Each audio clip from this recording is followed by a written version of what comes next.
Vous savez que la Gemara elle dit que celui qui veut être sauvé des difficultés du Mashiach, en gros c'est ce qu'on est en train de vivre, alors qu'est-ce qu'il doit faire? Il y a sorte be Torah ou be Gmilut Chasadim. Il doit s'occuper de Torah, d'étudier la Torah, d'être marzik la Torah, de renforcer la Torah, et aussi de faire du chesed. Et cette logique-là, pourquoi ces deux notions, elles vont être justement ce qui va sauver l'homme des difficultés du Mashiach. C'est intéressant qu'on a lu ce Shabbat, la Parashat Noach, et tout le monde sait qu'on vit vraiment dans une situation aujourd'hui de Maboul. C'est quoi le Maboul? Tout le monde sait. Le monde il est fou, tout est à l'envers. Les victimes ils deviennent des persécuteurs, les gentils deviennent des méchants, les morts ils se multiplient on ne sait pas comment, des tzadikim on les voit partir à la guerre en faisant le schéma et en étudiant la Torah. J'ai rencontré des Golani à Tel Aviv, ils m'ont raconté comment on leur distribue des Mishnayot qui font à Gaza. On parle de niveau de Rouhaniout spécial dans les gens qui vont partir pour faire la guerre et qui malheureusement perdent la vie. Donc on est vraiment dans une situation de Maboul. Oui. À Harvard, on crie des cris antisémites. En Amérique, soi-disant, on est tranquille. En Angleterre, en France. Donc ça veut dire quoi? Ça veut dire que Hachem il nous envoie un message. Il y a très longtemps, Rav Eman, il avait dit, peut-être une quarantaine d'années, il avait dit à la fin des temps, la mitzvah principale c'est la Emouna. C'est marqué dans la Gemara. Mais le terrain d'application de la Emouna, c'est le balagan. Quand est-ce qu'on a besoin de la Emouna? Quand on ne comprend rien. C'est pour ça que c'est marqué Ve'emunatecha balelot. Quand c'est la Emouna, la nuit. C'est quoi la nuit? Il n'y a pas de lumière. Qui c'est les luminaires? Les rabbanim. Alors il avait dit à l'époque, il va arriver un moment, tous les grands chachamim ils vont mourir, les sadikim âgés, il va rester que des jeunes. Et chacun il va dire qu'il détient la vérité. Et ça aussi, ça fait partie du Maboul. Donc d'arriver à comprendre que celui qui va traverser cette période tellement compliquée, c'est la personne qui aura des repères très très forts. Vous savez, moi je me suis occupé, maintenant j'ai arrêté parce que c'est trop fatigant, mais un petit peu de service après-vente, de Shalom Bayit. Et souvent les gens qui traversent des crises, ils croient que la crise elle vient d'un événement. Elle a mal parlé à ma mère, elle n'a pas fait le plat que je voulais, mon mari m'a manqué de respect. Non, en vérité, l'événement, il est seulement représentatif de la fragilité du terrain. C'est-à-dire que le fait que le couple n'était pas construit, le fait qu'il n'était pas solide, le fait qu'on n'avait pas mis en place une solidarité à toute épreuve, alors à ce moment-là, elle est venue la tempête, elle a tout emporté. Enfin, c'est exactement pareil. Au niveau individuel, au niveau communautaire, chacun d'entre nous, il doit développer des valeurs très très puissantes parce qu'on ne sait pas quel type de tempête le bon Dieu il a préparé pour nous.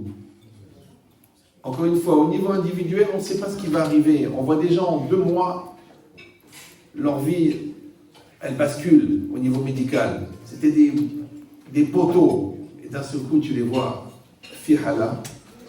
On voit des gens au niveau business. L'Ainara, ils sont très très hauts, très très bien, très très forts. Ils ont 200 employés, 400 camions. Et grâce à eux, il y a des millions de Français qui sont tombés dans le panneau. Et tu vois d'un jour à l'autre, le vent il tourne. C'est pas possible. Moi j'ai des gens que je connais qui donnaient 100 000 euros de tzedaka par mois. Oui, et c'est comme ça. On est dans une génération où tout va très vite. Donc dans cette logique-là, ce qu'il faut comprendre, encore une fois, au niveau individuel, au niveau communautaire, au niveau du peuple, il faut avoir des valeurs très très fortes. Et pour ça, il faut faire ce qu'on appelle de la musculation existentielle. Alors je vais vous expliquer en 2 mots, parce que c'est pas vraiment ce qu'on apprend à l'Yeshiva, mais c'est pas grave, on peut être intelligent, même en dehors. Vous savez, il y a une bande de copains, ils font un défi. Un il dit, moi je fais 30 pompes, l'autre il dit, moi j'en fais 50. Et toujours il y a un frimeur, il dit, moi j'en fais 100. Bon. Et il commence à faire les pompes. Il en fait 30, il en fait 40.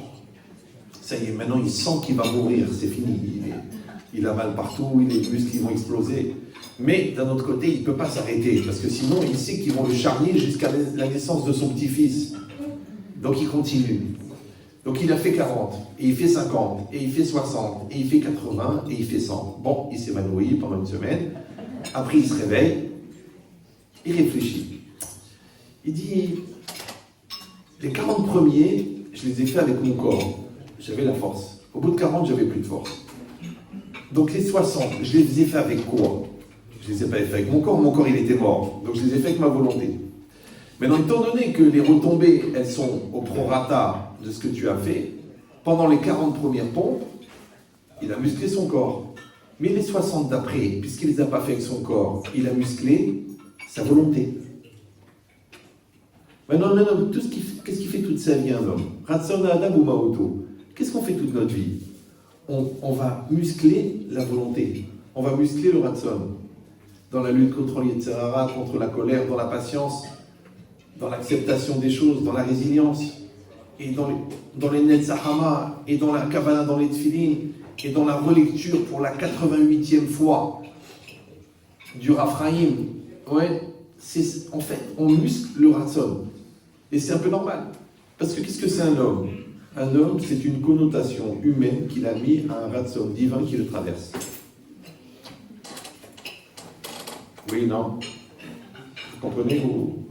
Je sais que c'est un peu court parce que c'est pas le temps de faire une conférence, mais j'arrive pas à dire des bêtises. J'ai essayé, j'aurais pu être rabbin, dommage. Mais l'idée c'est ça, c'est de dire qu'en vérité, on dit à Ratson Noviam et Aneshama. La volonté vient de l'âme. Et ça, c'est quoi? C'est la nature profonde de la volonté. Et quand la volonté, et quand cette énergie qui sort de l'âme, elle arrive au niveau du nefesh, alors il dit à Volpe, à ce moment-là, elle s'appelle Ratson. Ça veut dire que quand la personne va s'approprier cette énergie, d'accord, alors à ce moment-là, elle s'appelle Ratson. Donc en fait, la nature profonde de la volonté, elle est divine, mais l'orientation, elle est humaine, ça s'appelle le libre arbitre, et la connotation que tu vas mettre dedans, ça s'appelle la personnalité, elle est humaine. Donc qu'est-ce que c'est un homme? Un homme, c'est une connotation personnelle et une orientation personnelle qui est mise à l'intérieur d'une énergie divine qui le traverse. Ça va? Alors ce qui est important de comprendre, c'est que quand je dis Ani Rotse, le Ani, il est humain, mais le Rotse, il est divin. Donc le jeu, il est fini, parce que l'homme, il est fini. C'est quoi le deuxième prénom de l'homme? Capri. Et Capri, bon, c'est pas la même génération. D'accord? Mais c'est pas grave. Il n'y a que mamie et moi qui nous comprenons. Donc c'est quoi l'idée? Le jeu, il est fini. Mais le Ratson, il est infini. Maintenant, il faut comprendre que le Ratson, c'est le moteur de l'existence. Tout ce que je vais faire dans ma vie, ça sera la projection de ma volonté. Ça s'appelle Bederer, chez Rotse, la Nechet Ba. Le Derer, c'est pas le chemin. Le Derer, c'est le projet. Chez Rotse, ça veut dire que c'est l'énergie qui va véhiculer le projet. Parce que vous avez compris que cette volonté, quand elle rentre dans le corps, elle s'appelle la motivation. Quand elle rentre dans la tête, dans la pensée, elle s'appelle la concentration. Quand elle rentre dans la bouche, dans la parole, elle s'appelle la conviction. Quand elle rentre dans l'acte, elle s'appelle la détermination. En vérité, tout ce qu'on fait est entièrement véhiculé par la volonté. Ça va? Maintenant, dans la bonté, quand on fait un acte de bonté, qu'est-ce qu'on fait en vérité? Alors, la Gemara dit dans Psachim, « Tzedaka lefi chesed sheba ». La tzedaka dépend de la bonté qu'il y a dedans. Tu dis, mais je ne comprends pas. La tzedaka, c'est de la charité. La charité, c'est de la bonté. Ça veut dire quoi? La charité dépend de la bonté. Non, en vérité, il y a un geste qui s'appelle la charité. Tu fais de la tzedaka. Ouais. Maintenant, tu donnes 1000 euros, tu donnes un plat un couscous, ou tu donnes un coup de main, ou tu donnes de la patience. Ça, c'est l'acte que tu vas faire. Mais par quoi il est véhiculé et par quoi il est valorisé? Par le chesed qu'il y a dedans. Maintenant, c'est quoi le chesed?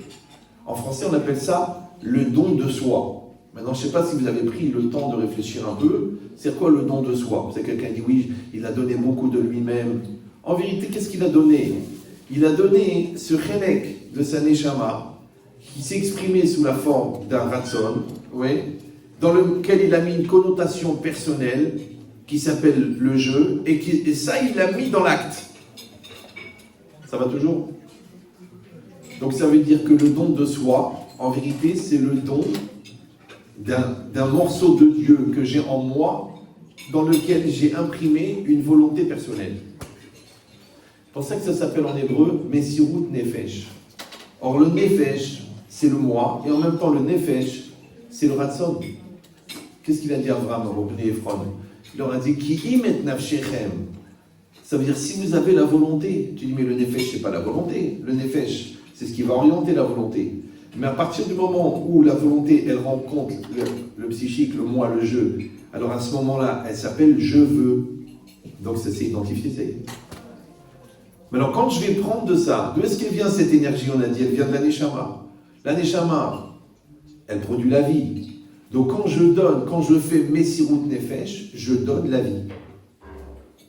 Donc une matière, elle est morte, et je la rends vivante. Comment? En mettant la volonté dedans. L'enfant, c'est un potentiel. Je mets la volonté, il devient vivant. Le magasin, il est mal placé, mais je mets la volonté. La Torah, elle est morte, la Torah. Ouais, mais Etzraïm la Mahazikimba. Quand tu mets ton ratson dans la Torah, elle devient Etzraïm. Quand tu mets pas ton ratson, elle s'appelle Sammavet. C'est la même. Hein. C'est ça que les gens, ça me saoule, ça me prend la tête, c'est fatigant, c'est en araméen. Je vois des gens, je les vois, par exemple, il y a une synagogue, quand le rabbin il se lève pour faire la dracha, ils sortent. Oh, j'ai de la peine. Non, c'est vrai. Le but du monde, c'est la Torah. Le gars, il sort pendant le Bar Torah. Donc, les gars, il va mourir cette année.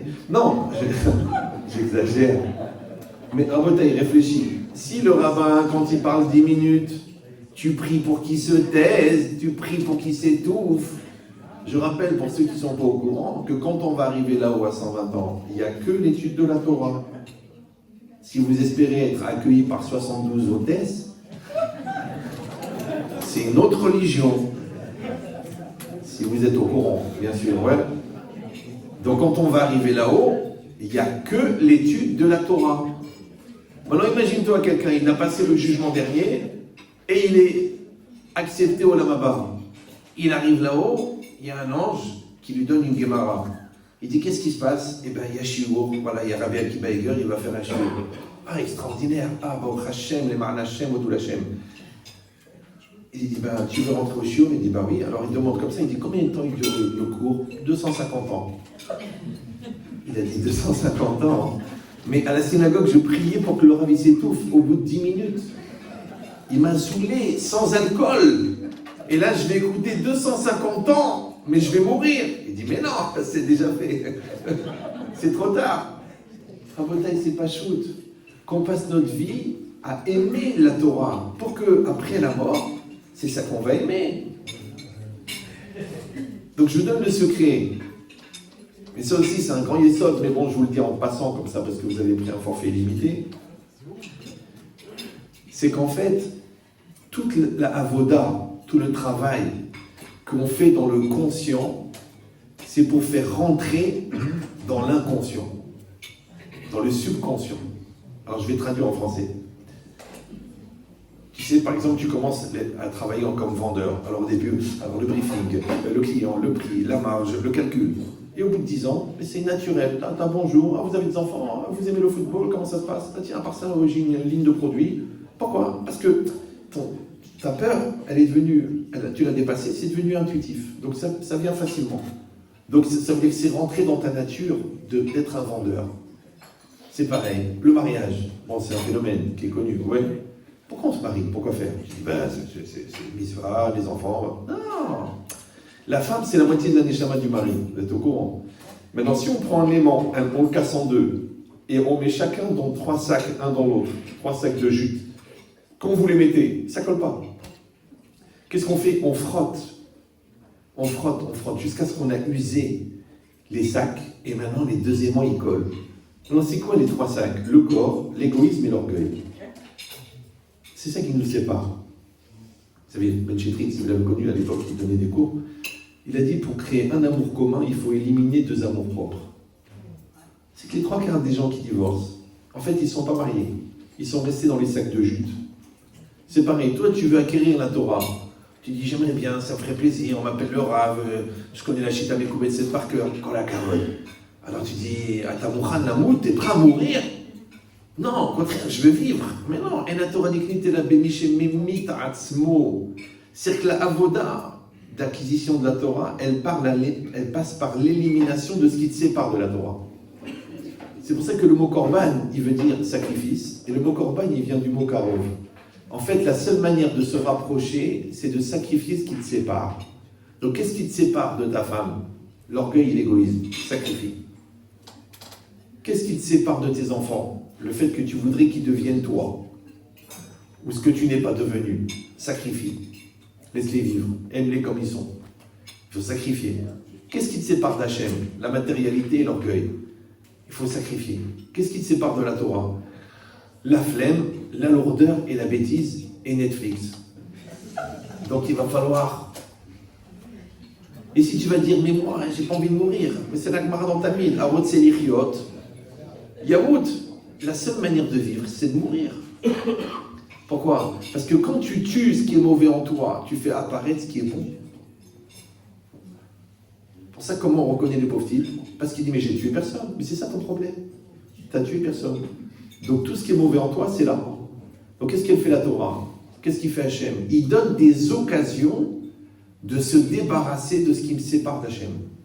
Il donne des occasions de se débarrasser de ce qui me sépare de l'autre. Vous savez, il y a un phénomène bizarre. Il y a des gens qui sont nerveux, ils sont coléreux. Donc vous savez, moi je ne suis pas nerveux, Rav. Mais quand on m'énerve, je m'énerve. Je dis, tu sais la mitzvah, c'est de ne pas t'énerver quand on t'énerve. Parce que de ne pas t'énerver quand on ne t'énerve pas, je veux dire, à la limite, ça veut dire que ça t'évite de prendre des cachets. Ben, c'est exactement pareil. Maintenant, toi, tu discutes avec ta femme, tu discutes avec un ami, tu discutes avec ton fils. Et écoute bien ce que je te dis. Et il a tort. Et ta femme, elle a tort. Comme souvent. Ouais. Et toi, qu'est-ce que tu fais? Tu vas la voir. Et elle dit, ma chérie, je m'excuse. Alors quand je dis ça, les gens ils viennent me dire, attendez, excusez-moi, je pense qu'il y a un petit problème de... Quand j'ai tort, je m'excuse, c'est normal. Mais quand j'ai raison, pourquoi je vais m'excuser? Je répète, parce que les gens, ils ne captent pas du premier coup. T'as raison. Et tu vas voir ta femme et tu dis, mon amour, ou ton mari, hein, tous les exemples sont bisexes. Et tu dis, mon amour, je m'excuse. Alors les gens, ils répètent, mais Rav, si j'ai raison, pourquoi c'est à moi de m'excuser? Je vais t'expliquer pourquoi. Parce que si tu t'excuses quand tu as raison, ça veut dire que le shalom, il est plus important que la vérité. Tu peux choisir d'avoir raison. Je les vois, les gens, ils sont à Blanc-Ménil, ils lavent leur chemise, et l'avocat les appelle, ça va, c'est pas trop dur le célibat? Il dit, écoutez, depuis que vous m'avez dit que c'est moi qui avais raison, j'ai divorcé avec plaisir. Mais Ahmad, t'as raison avec tes enfants, mais maintenant ils sont détruits. T'avais raison dans le business, mais voilà, t'as tout perdu. Ouais. Des fois, c'est bien d'avoir tort. Maintenant, tu réfléchis qu'Hachem t'a envoyé une situation où tu as raison, mais qu'il y avait une opportunité de dépasser la raison et d'avoir un niveau supérieur qui s'appelle le shalom. Ouais. Comme dans l'éducation, vous savez, il faut bien ouvrir les yeux. Mais la vérité, il faut aussi savoir fermer les yeux. C'est pareil, tu as des choses à dire, tu dis j'ai des choses à dire, mais il y a une mitzvah très facile à faire, même si vous n'êtes pas religieux, laquelle? Ferme-la. Mais oui, parce qu'on ne regrette jamais les mots qu'on n'a pas dit. Donc dans cette logique-là, vous comprenez que le chesed, c'est que tu vas donner de toi-même, oui, positivement. Des fois, tu vas donner de toi-même négativement. C'est-à-dire que ça coûte, c'est dur, ouais. Mais est-ce que tu es prêt à donner? Je vais vous raconter une anecdote, mais ça reste entre nous. Moi j'ai une fille, qui avait divorcé, et au Hachem, elle s'est remariée, elle a des enfants. On n'arrivait pas à trouver de chito. 4 ans, c'était très dur. Et un jour, le bon Dieu m'a fait un cadeau. Il y a des gens qui sont rentrés chez moi, ils m'ont volé. Ils m'ont volé 12 000 euros quand même. Donc c'était 6 ans d'économie, c'était pour un mariage. Ils l'ont volé. Maintenant, Mina Shamaïm, j'ai su qui c'était. Il y a eu des témoins, les gens m'ont attrapé, ils m'ont dit écoute, on l'a vu à la gare, le gars avec des liasses de billets de sang, un petit jeune. Maintenant, c'est un enfant d'un voisin, religieux. Alors moi, qu'est-ce que j'ai fait? J'ai appelé son père, je lui ai dit écoute, voilà ce qui se passe avec ton fils. Évidemment, déni total, Hazve Shalom, lo aleno, simsileno. Comment? Moi qui vole les allocs depuis des années, mon fils il va voler. Mais il faut des FJAR, ouais. Je sais pas, c'est génétique. Chut, restez calme. Le pire est à venir. D'accord. Après, j'ai attrapé le jeune. J'ai dit écoute, c'est dommage. Qu'est-ce que tu vas faire avec 12 000 euros? Tu sais quoi, je te donne 1 000 euros. Achète-toi un vélo. Mais rends. Non, j'ai rien fait.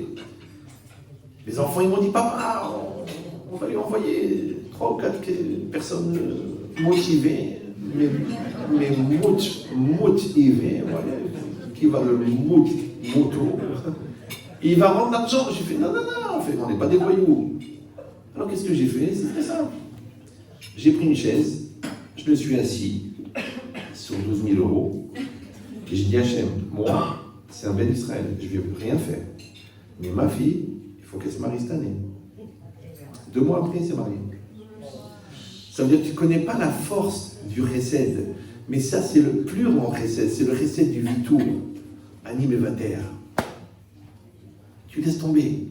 Mais j'ai raison. Bon, combien de fois j'ai eu des conflits de famille, les gens ils sont venus, oui, mais vous comprenez, c'est mon frère. Maintenant, après, vous savez, les héritages, Blainara, quand il y a beaucoup d'argent, les propriétés au Maroc, et l'avion privé, et les maisons.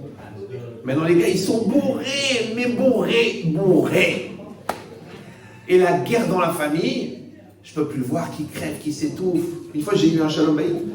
Le couple, ils sont venus, chacun avait mis un contrat sur l'autre. Je ne sais pas si vous... Un contrat de meurtre. C'est que les deux, l'homme et la femme, ils sont venus séparément avec des gardes du corps. Des malachim, shchorim. Ouais. C'est-à-dire j'ai tout vu dans ma vie, j'ai tout vu. Je ne pouvais pas me choquer, j'ai un visage, j'ai peur de vous choquer. Ouais. Donc, mais ça veut dire quoi? Ça veut dire qu'il y aura des occasions, et il y aura des épreuves, et il y aura des épreuves négatives, et il y aura des épreuves positives. Mais à chaque fois, tu vas mesurer chez toi le niveau de maturité. Parce qu'ils ont, les Chachamim, ils ont résumé toute la psychologie en une phrase. Moi, j'ai eu la chance de ne pas faire d'études, mais j'ai soigné des psychiatres déjà. Ouais. Ezéou Gibor, Akovesh et Titro. Tout le monde connaît cette phrase. Ouais. Qui est l'homme fort? Celui qui maîtrise son Yetzer Hara. Donc tu vois que les Chachamim, ils ont fait un rapport entre Gibor, la force, et la maîtrise du Yetzer Hara. Alors résumé encore une fois, parce que vous n'êtes pas là pour une conférence, mais le mot Gibor, il vient de Gever. Et Gever, c'est quoi? C'est un homme, c'est un adulte. Comment tu le reconnais? Parce qu'il maîtrise son Yetzer Hara. Le Yetzer Hara, c'est quoi? C'est l'immaturité. Parce que le Yetzer Hara, il est présent quand toi tu es absent, quand il n'y a pas de da'at, il y a le Satan. Comme la nature n'aime pas le vide, quand tu ne prends pas en main la situation, c'est lui qui la prend à ta place. Après, tu pourras toujours dire c'est plus fort que moi, je n'étais pas moi-même, j'étais passé par la situation, il m'a vexé, c'est honteux, c'est pas mon cavote, comme tu veux, mais sauf, t'as pas été un Gever. Maintenant, toute la vie, c'est quoi? C'est des séries de situations où tu peux être un Gever, un homme, ou un Yeled. Et tu peux être un père ou un gamin. Des fois, des parents, ils m'appellent, ils me rendent compte, j'ai honte, on s'est battu avec mon fils de 14 ans, bon, on avait 20 kilos très arrosés. Et le petit, il m'a manqué de respect, on s'est bagarré, mais j'ai honte. Je dis, mais quel âge il a ton fils? 14 ans. Je dis, toi, quel âge t'as? Il m'a dit, 40 ans. Je fais, non, t'as le même âge que lui. Si tu te bats avec un gosse de 14 ans, c'est que t'as le même âge que lui. Oui, mais j'étais pas dans mon état normal. Non, c'est juste que l'alcool a révélé quel est ton âge mental. Donc en fait, l'épreuve, elle nous montre qui on est. Maintenant, comment on grandit? Grâce à l'épreuve. Et ça, comment ça s'appelle en hébreu? Ça s'appelle le makom. Oui. Donc j'ai complètement dépassé le temps, donc je ne vais pas vous dire ce que je devais vous dire. C'est pas grave, vous risquez rien. Le mot makom, Il y a un shiur de Rav Moshe Shapira, il faut absolument l'écouter avant de mourir. Si vous n'avez pas l'occasion, il y a un cours de Ben Chetri qui s'appelle Le Lieu Divin. C'est un très très très bon shiur qui est basé sur le shiur de Rav Moshe, très très fort. Et là-bas, il explique que Makom, le lieu, ça veut dire Mekayem. Et Mekayem, c'est Afsher Aviato Shel Davar. C'est ce qui rend possible la chose. Par exemple, ici, on est rue je sais pas où on est. On est rue des Bordeaux. Au cadastre, c'est le lot numéro 424. Si ce terrain n'existait pas, ils n'auraient pas pu construire la synagogue, vous êtes d'accord? Donc le Makom, c'est le lieu, c'est ce qui a rendu possible la construction de la synagogue. Moi, je suis en train de parler, vous êtes en train d'écouter. Maintenant, pourquoi vous pensez à ce que je dis? Parce que vous avez créé un espace mental d'écoute pour pouvoir écouter et comprendre ce que je dis. Si vous n'écoutez pas, parce que vous n'avez pas créé cet espace, on dit en français, il n'y a pas lieu de penser. Donc tu vois que le lieu, il peut être intellectuel. Si tu veux faire rentrer dans le Tosfot quelque chose qui n'a rien à voir avec le Tosfot, on dit En makom lazé va Tosfot. Il n'y a pas l'espace. C'est que le Tosfot, en écrivant le Tosfot, il a créé un espace intellectuel qui s'appelle le Pshat du Tosfot. Tu veux faire rentrer, ça rentre pas.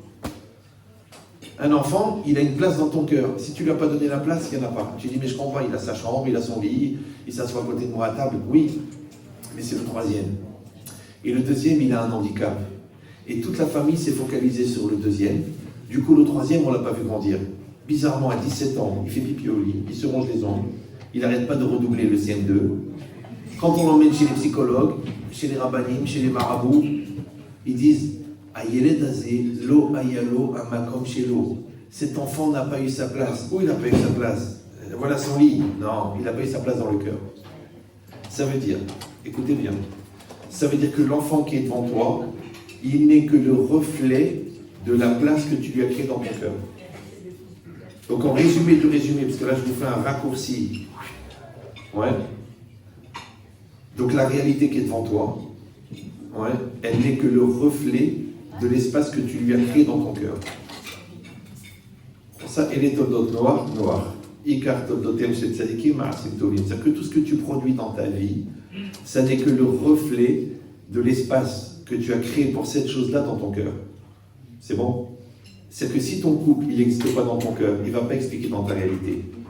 Si ton enfant, il n'a pas une place dans ton cœur, il ne va pas exister dans ta réalité.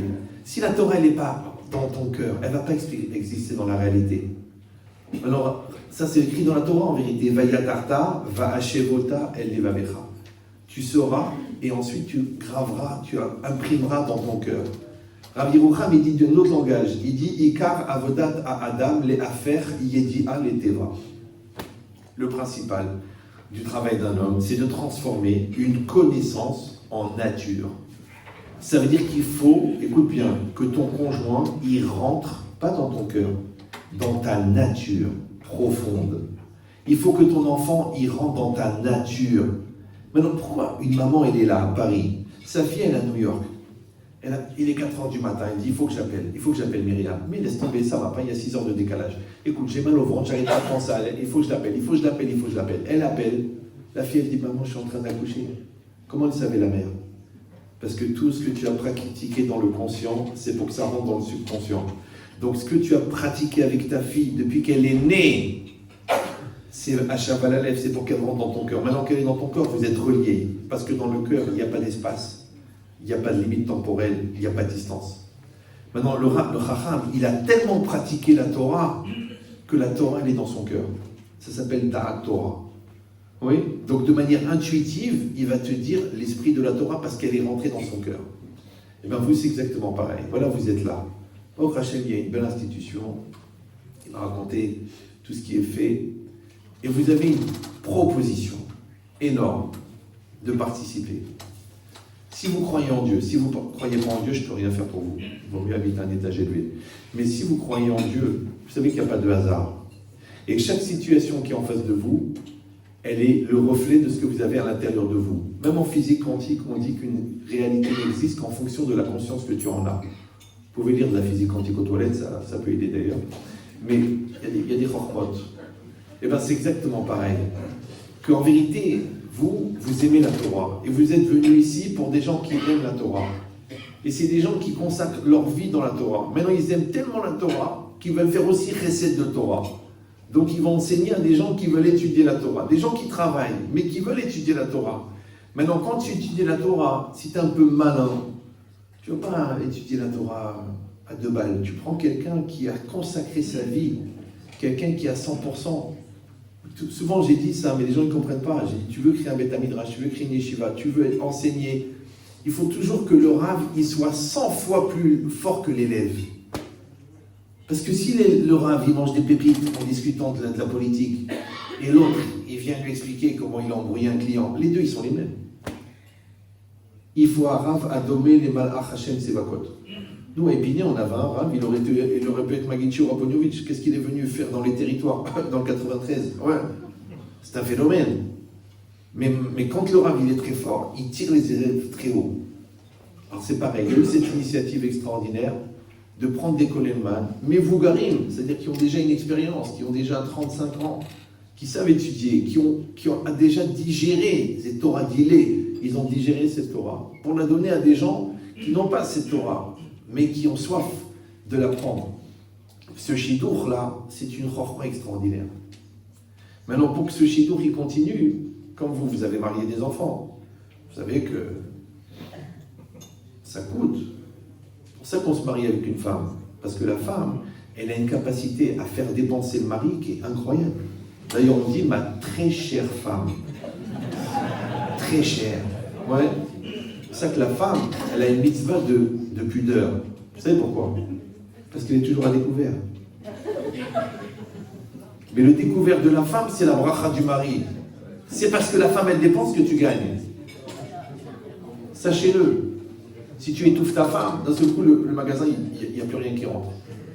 Donc ça veut dire que quand on te donne des occasions de dépenser, en fait, on te donne des occasions de gagner. Maintenant, tu peux regarder et te dire, ah, encore des dépenses. Ou tu peux dire, ah bon, Hachem, encore un enfant. Encore un enfant. Avec ma femme, Lénara, qu'Hachem la garde en bonne santé et qu'elle ne soit jamais veuve. C'est une bracha rétroactive. Bon. On a Lénara, on a une grande famille. Même le médecin, il croyait que la machine, elle était bloquée parce que tous les ans, il y avait un bébé qui... Oh, Hachem. Mais j'ai vu, moi, de mes yeux, en tant que Kollelman, que chaque enfant, il vient avec sa bracha.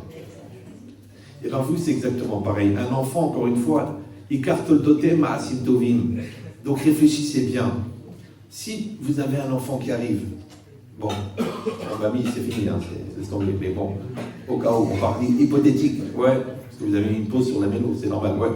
Mais imagine un bébé qui vient dans ta vie, ou comme ça se passait à l'époque en Tunisie, quand une, elle mourait jeune, elle avait 6 enfants, la sœur, elle prenait les 6 enfants, c'était normal, hein. Personne ne discutait, il n'y avait pas la DAS ou quoi, Hazé Shalom. Ouais, on prenait les enfants. Donc exactement pareil. Et bien vous, ce soir, on vous dit, écoute-moi bien. Il y a un couple là-bas, c'est un balabaït avec un avraire. Et ça coûte tant chaque mois. Si tu veux, tu prends cet enfant pour être associé avec toutes les mitzvot qui vont sortir de là-bas. Il faut savoir que chaque mot de Torah, c'est 613 mitzvot. Alors c'est vrai que d'un côté, tu peux te dire, mais c'est quand même de l'argent. C'est vrai. Mais la bouteille d'argent, on va le dépenser. Les gens qui sont malins, ils font des placements. Et les placements les plus à long terme, c'est les placements qui vont au Lamaba. Donc ce soir, il y a quelqu'un qui va venir, qui va vous demander de participer. Alors moi, je vous donne un conseil. Encore une fois, ça n'engage que moi, au pire, j'ai raison. Ne soyez pas généreux. Non, soyez plus. Parce que dans la logique du miroir, quand tu fais juste, tu reçois juste. Quand tu fais plus, tu reçois plus. Noach, Tzadik, il était juste. Avraham, il était Hesed, il était plus. Alors qu'est-ce qui s'est passé à l'époque de Noach? Il y a eu le Mamoun. Qui c'est qui a été sauvé? Juste Noach. Juste Noach, le juste. À l'époque d'Avraham, qu'est-ce qui s'est passé? Rien. Pourquoi? Parce que toute la génération, elle a été sauvée par le mérite d'Abraham. C'est ça le chesed. Donc je vous souhaite d'avoir l'occasion toujours de faire du chesed. Encore plus dans des projets comme celui-là de ce soir, qui sont des projets incroyables. Et qu'Hachem il vous donne des shefa beaucoup de bracha, beaucoup de bien, que vous voyez la simcha de tous vos enfants, de vos petits-enfants, en bonne santé, et que vous soyez préservés de ce maboul que la société nous propose, par le mérite de Rabbi Meir Balanès, Vechen Yiratson Velomar.